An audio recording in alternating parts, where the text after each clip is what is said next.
Alright YouTube, Paul Martin Belts back again for a brand new video, and as you can see it's not a re-lather video, it's actually a bit of a change. It's a detailed look at the newest reel belt I have made. As you can see, it's not a wrestling belt, it's a championship belt commemorating the football or soccer to the American audiences.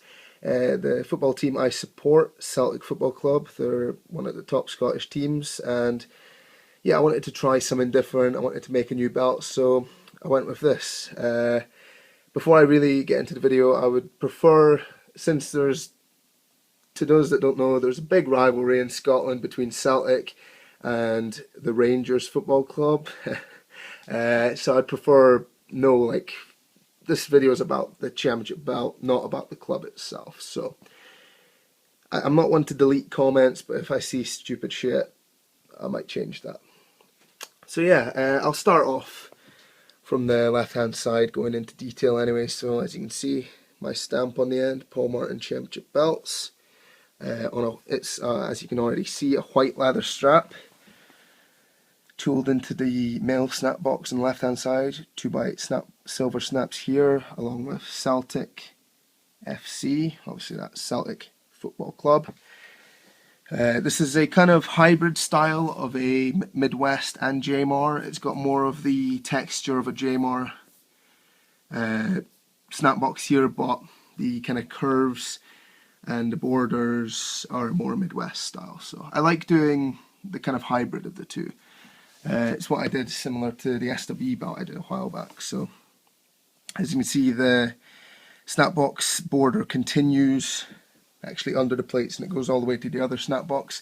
Originally I was going to dye this in green as like a single green stripe all the way through, but I ended up deciding against it because green leather paint would crack and it would probably end up looking really ugly, while this white leather won't crack for a long time and hopefully never will, since I won't really handle this belt that much, because this is my new and improved white topical coat for leather, so hopefully it won't, but we'll see. This is the most tooling I've ever done on a belt, as you can probably already tell. It's got the border similar to the current WWE tag belt, along with a second border, then snapbox tooling on the inside, and again there's the border continuing that stripe all the way through. But let's get on to the side plate. As you can see, it's very stone encrusted. This whole belt has a lot of stones. In total, you probably won't actually think it was as much as it is. It's 576 Swarovski crystals on this belt. So it's quite a lot. Primarily, most of them are green. Obviously, green and white being Celtic's primary colours. So you can see, if you can tell, which most people probably would if they know, the Celtic colours are green and white horizontal stripes, as you can see. If I stand back, you can definitely see it on the centre plate, the stripes, but they continue on the side plates. So you can see the silver represents the white, and then there's the green in between.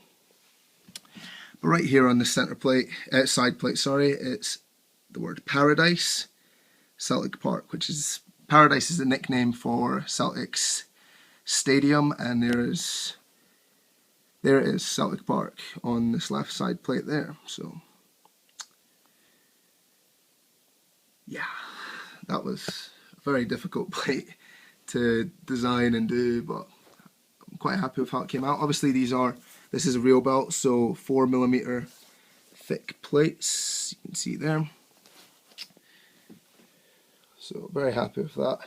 Obviously 8 larger stones on this plate, and I'm not sure how many going around the border and this inner ring here, as you can see there, but there's a lot. Okay, I'll move on to the other side before getting onto the centre plate. I stamped both ends with my stamp just because it looked kind of empty without it on this side. Obviously a female side 2x5 snap box here, again Jamar and Midwest hybrid style. Continues away from the border through here. This is a logo plate, just the Celtic logo, crest, whatever you want to call it, Celtic Football Club, and then the kind of Celtic border design which they actually use on this year's logo, commemorating the 125 years of Celtic Football Club. So I thought I'd add that in on the logo plate, along with logo plate tooling, which can probably be best seen there. Going around the outside. This area here is pretty much the only untooled piece of leather on the strap, which it was a lot of work, so yeah, I hope people like it. If not for the club, then just the quality of the belt, which I think is quite high. This side plate, similar to the left side plate, same shape, stripes through it, the green stones all around. But the theme of this side plate is, if you don't know what that is, that's the Champions League or European Cup trophy. Written on it is, I forgot to clean it, so that kind of made it worse, but don't know if it'll focus well enough because it's quite small writing. There we go. Lisbon 67-2-1. That's Celtic's crest there, and Inter Milan there. So that was the final of the European Cup in 1967, which is the one time Celtic have won the European Cup. They became, I think, the first British team to win the European Cup and the first and only Scottish team so far.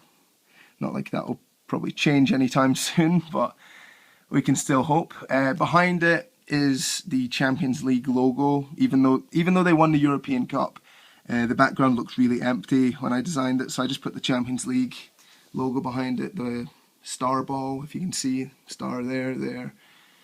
Yeah, just to give it a kind of background and so it wouldn't look so plain, even though they won the European Cup. The European Cup tournament became the Champions League, so it kind of works, I don't know.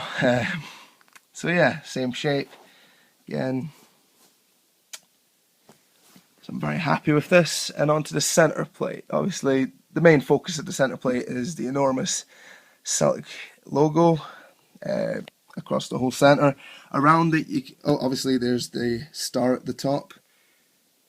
Focus, there we go. That represents the single European Cup win. That star, that's what it represents on the logo. Around the logo you can see a kind of, I don't know what, a cross stone holder type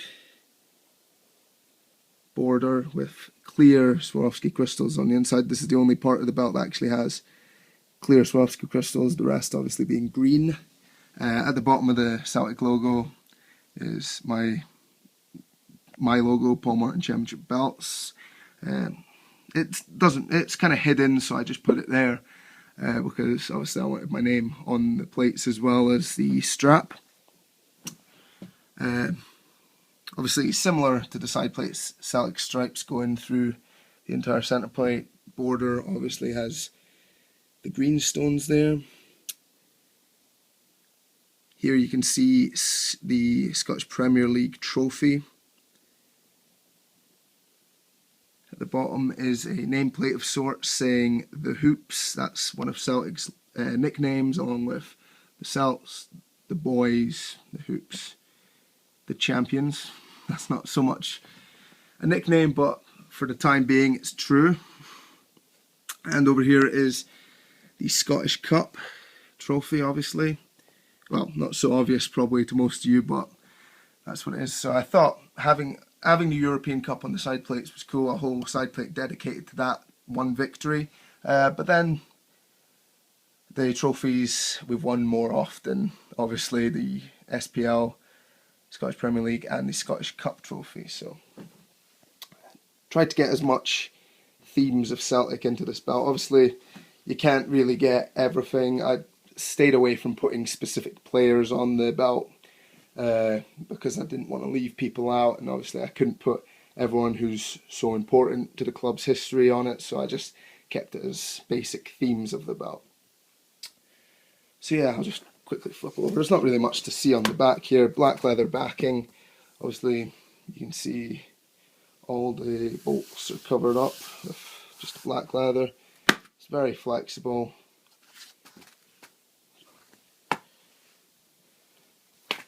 Yeah, I don't break in my belts. This is going to be sitting on a shelf anyway, so if I broke it in too much, it would start flopping over and not be able to hold itself up. So yeah, since this is a new belt I've done, I'll go back to my classic shoulder waist size comparison thing. So yeah, I'll just do that now. Okay, so sticking with the theme of the video, I put on a Celtic shirt. Obviously this isn't the home colours. The home colours are the horizontal green and white stripes, but I don't really have any Celtic shirts apart from this and a few really old ones which are too small for me now. So I think the most recent home Celtic strip I have is 2003-04 season, so that's how long ago it was. Of course, with number 7 and Larson on the back, had to have that on it, but that doesn't fit me anymore, so this barely fits me either, but I thought I'd stick with the theme. So yeah, the belt itself is larger than I actually planned on it being. My favourite belt design is the big gold, the World Heavyweight title, and it's a massive belt, but other than that I normally prefer smaller belts, and that's what this was originally planned on being, but as you can tell it's kind of turned out a rather big belt. It's average sized to larger. The side plates are obviously, as you can tell, quite massive. I don't have any replicas, they're all on the walls, the replicas that I would want to compare it to, but yeah, as you can see there, decent sized belt. Obviously a lot of green and white on it. There was always going to be, so probably blends in with the t-shirt a bit. So yeah, that's it on the shoulder. Obviously since it's a real belt, real leather, it just flops down like that. But yeah, it's a very nice belt. I'm very happy with it, how it turned out. Like I said, I wanted to try something different really. I mean, wrestling belts, there's so much you can do with wrestling belts. Obviously there's countless upon countless designs that have been used that are just incredible, but something different. It's a sports team, it's the team I support. I might end up giving this to someone as a gift. So yeah, who knows. That's it round the That's it round the waist, as I probably didn't even need to point out. So yeah, the actual length of the strap itself it's not the longest. Obviously 3-platers are never the longest of straps. Having a logo plate kind of extended it a little bit, but not too much. I specifically did the JMR spacing between the snaps to kind of lengthen the strap, because if I'd done the Midwest it would probably been about 4 inches shorter, maybe a little less, but yeah, I'll just do one quick last run through of the belt and that'll be this video done. So yeah, that's this video done. I know it's turned into quite a long video. I didn't really want it to, but there was a lot of details I wanted to show of it. I did put a lot of work into this belt, so I thought it only deserved to be shown. So I'll actually put the light on. Can I put that on videos? Apparently not. I'm not very good with the iPhone 5 yet. It's surprisingly different to the 4 that I had previously, even though everyone will probably tell me it's exactly the same. Seemingly I can't turn the light on during a video, which I remember being able to do on the 4, so oh well. I was just going to turn the light on to show the shine of all the crystals, but don't know, probably won't show up well without it, because there's not really any good lighting in this room. But yeah, this video's dragged on too long. Thank you very much for watching. Of course, I always offer replica relathering services. If you've got any inquiries, I'm currently selling belts on my Facebook page, link below, Paul Martin Championship Belts. Obviously my email address is ecwnumbawan@gmail.com, and I just stuck my finger in the way of the camera. So yeah, please comment your opinion on the belt. Of course, I'd prefer if you didn't comment stupid shit about the club or rivalries or whatever, but if you have to, I honestly don't particularly care anyway. Everyone's entitled to their opinion, so please share yours. Thank you very much for watching. Comment, rate, subscribe. Goodbye.